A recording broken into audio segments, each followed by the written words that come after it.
Sveiki! Es esmu Katrīna un es esmu grafikas dizainere.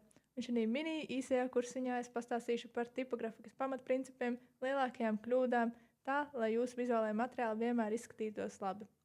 Kāpēc viņiem vajadzētu izskatīties labi? Tas ir tāpēc, ka tipografika, burti un to izkārtošana vispār ir galvenais elements grafikas dizainā.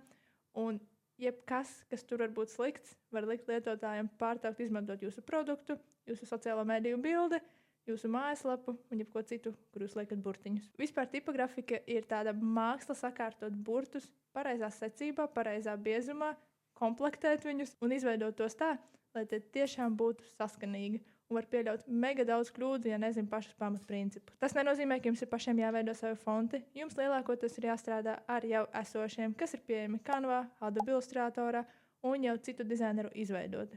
Protams, jūs varat būt arī ekstra un veidot savējos, bet tā ir pavisam cita tēma. Un kur jūs pielietojat to visu? Jūs pielietojat burtiski jebkur. Tas var būt sociālā mēdīja bildes, mājaslapas, iepakojumi, logo, prezentācijas. Burtiski viss, kur jūs lasat informāciju un uztverat to ar burtiņiem. Un tas arī ļoti, ļoti ietekmē, kā jūs saprotat šo informāciju, lai jūs nepārprastu to, lai tas rezonētu ar visām vērtībām. Neatkarīgi no tā, vai tas ir zīmola logo vai grāmata, vienmēr pareiza tipografikas izvēle var padarīt tekstu viegli lasāmu, uztveramu un emocionāli iespaidīgu. It īpaši svarīgi tas ir reklāmās un mājaslapās, ticiet man. Tas nozīmē to, ka jums ir jāizvēlas pareizs fonts, un tas ir ļoti, ļoti svarīgi.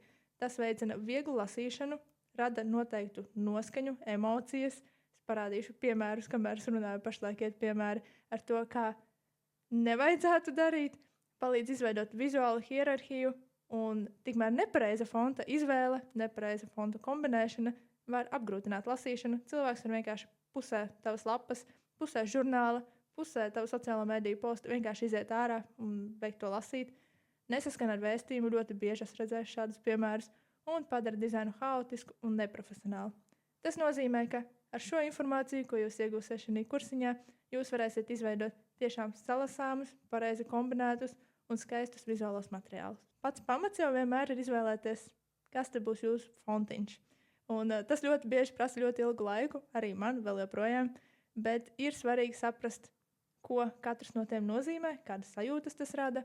Katrs fontiņš kalpo noteiktam mērķim un ietekmē lasāmību.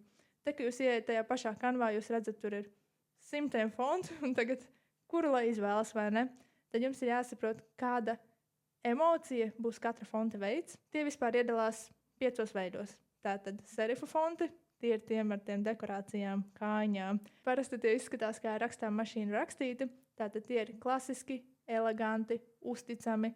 Bieži redzēsiet ielūgumos, grāmatās, žurnālos, jo tās kājiņas apakšējās, viņas palīdz rakstīt tekstu uz materiāliem, kas ir izdrukāti. Toties digitālos materiālos tie nepavisam nedara gariem tekstiem, jo tieši digitālos materiālos tas traucē lasīt. Tie ir domāti arī korporatīvos, prestižos zīmolos ļoti bieži izmantoti, un tos izmanto arī virsrakstos. Toties sans-serifs ir bez tām kājiņām, bez tām dekorācijām. Tie ir mūsdienīgi, vienkārši, tīri, saprotami, ideāli mājaslapām, lietotnēm, sociālajiem mēdījiem. Viņi vienmēr būs skaidri izlasāmi, viņi vienmēr būs saprotami, un viņi neizies no trenda nekad ārā. Tie ir arī populāri minimālisma un modernā dizaina pieejā. Ļoti šī brīža trends visu taisīgi minimalistiski, ir noteikti izvēlēties sans-serif fontiņu. Ir arī skript fonti, kas ir tā kā rokraksta stila. Tie izskatās tādi, kā būtu ar roku rakstīti, tie ir eleganti vai rotaļīgi un sniedz jūsu īpašo raksturu tam dizainam, piemēram, arī es. Esmu izveidojis personīgi savu rokrakstu, un šo rokrakstu var izmantot arī Word dokumentos, prezentācijās, TikTokos un visu pārējā. Ļoti forši izskatās, uzreiz piešķir kaut kādu personīgo. Tajā resursijā, kas jums ir PDF, es esmu ielikusi, kur tādu var izveidot. Tātad rokrakstu fontus izmanto arī ielūgumos, logo un mākslinieckos projektos. Bieži redzēsiet arī izstādēs, glaznās, visādos dizaina bukletos. Jālieto uzmanīgi, garos tekstos lūdzu neizmantojam, tie var būt grūti salasāmi, ilgi viņus nevar uztvert. Tad ir display fonti, kas ir dekoratīvi un mākslinieciski fonti.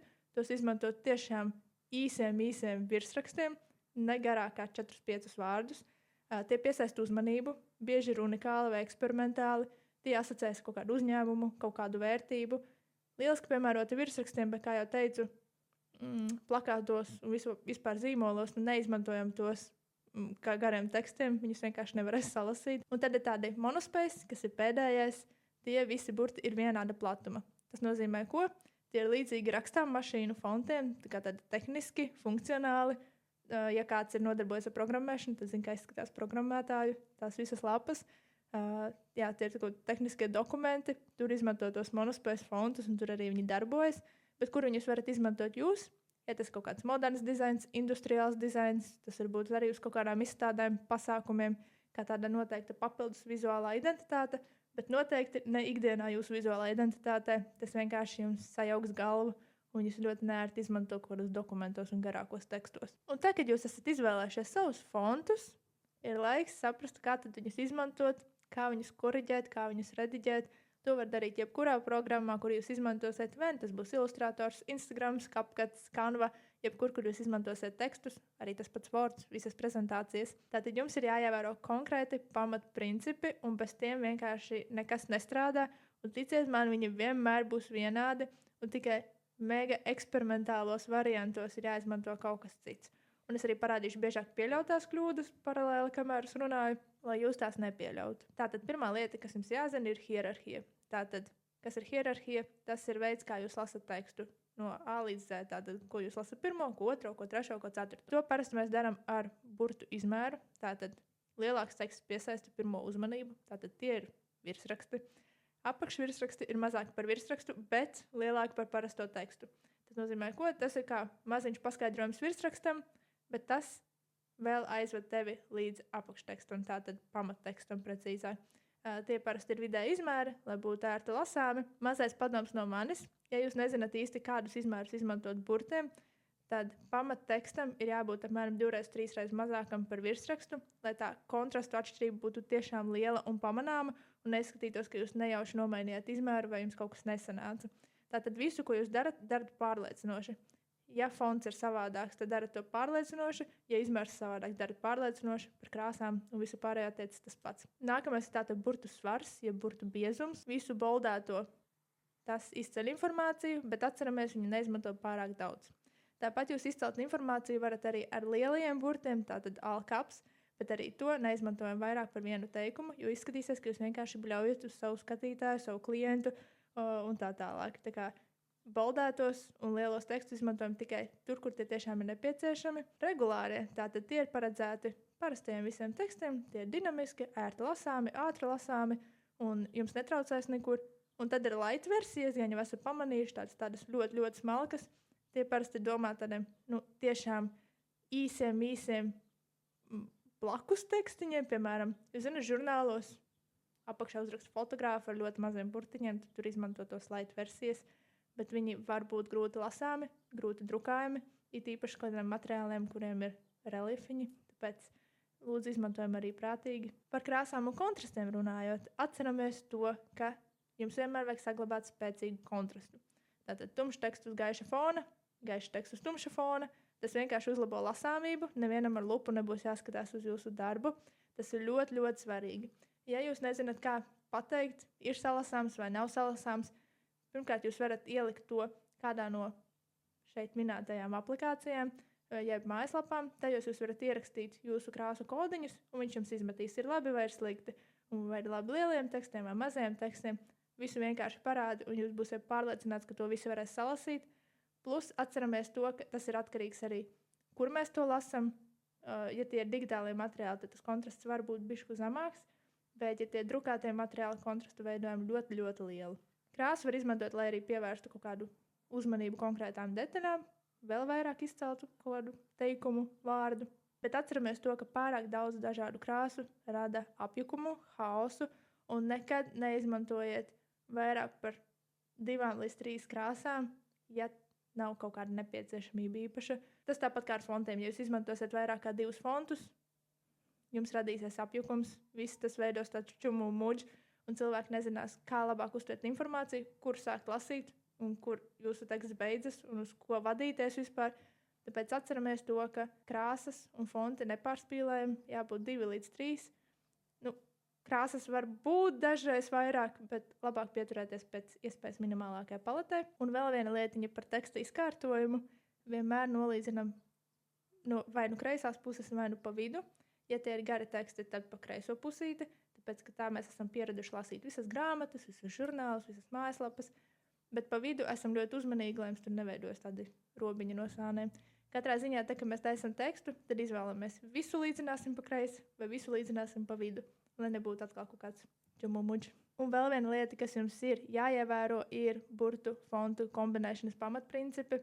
Viens no tiem ir kontrasts un balanss. Tātad, katru reizi, kad izvēlamies fontiņu, mēs varam izvēlēties, mēs kombinēsim vienu, bet ar lielāku svaru vai divus dažādus fontus. Tātad viens no tiem var būt variants, ka jūs kombinējat serifu un sans serifu, tātad dekoriņus ar bezdekoriņiem, bet atceramies to, ka vizuālais materiāls, kas paredzēta digitālai izmantošanai, mājaslapas, sociālā mēdī, gariem tekstiem izmantojam tikai un vienīgi sans serifu fontus, tātad bez dekoriņiem, un virsrakstos izmantojam tos serifu fontus, ja jūs vēlaties. Kā jau teicu, digitālajā vidē viņus vienkārši grūtāk salasīt. Atceramies to, ka kombinējam tos fontiņus tā, lai viņi izskatās pārliecinoši, ka tas nav kaut kāds nejauši nomainīts fontiņš. Tātad divus serifus gandrīz nekad neizmantojam. Taisiet pārliecinoši vienu biezāku, vienu šaurāku, vienu ar tādu stilu, otru ar tādu, bet lai viņi nekonkurē savā starpā. Piemēram, 2 rokraksta fonti, pamēģiniet viņus salikt kopā, jūs paši ilgi nevarēsiet palasīt to tekstu. Iepriekš jau minēju par ne vairāk kā 3 fonti. Tātad galvenais fonts, kas lielākoties domāts tikai virsrakstiem, palīga fonts, tātad visi pamatteksti, un varbūt akcenta fonts, tātad tie var būt kaut kādi citāti, kaut kas foniņā iet, tie var būt tādi akcentiņi, tātad tas var būt kaut kāds rokraksta fontiņš, kas iet paralēli, bet tas ir vienīgais iemesls, kāpēc mēs vispār izmantojam 3. fontu. Un atcerieties, lai tas viss atbilst kontekstam, lai nav tā, ka jūs kaut kādam korporatīvai vizuālai identitātei izmantojat rokraksta fontiņu, dekoratīvu fontu. Atceramies izvēlēties savu stilistiku, papētīt, kas tai stilistikai piestāv, kas jūsu mērķa auditorijai piestāv, atkarībā, ko jūs veidojat. Ja tā ir vizītkarte, piemēram, kādam IT uzņēmumam, tad noteikti tie fonti būs minimalistiski, tīri, un nekādus rokraksta fontus mēs neizmantosim.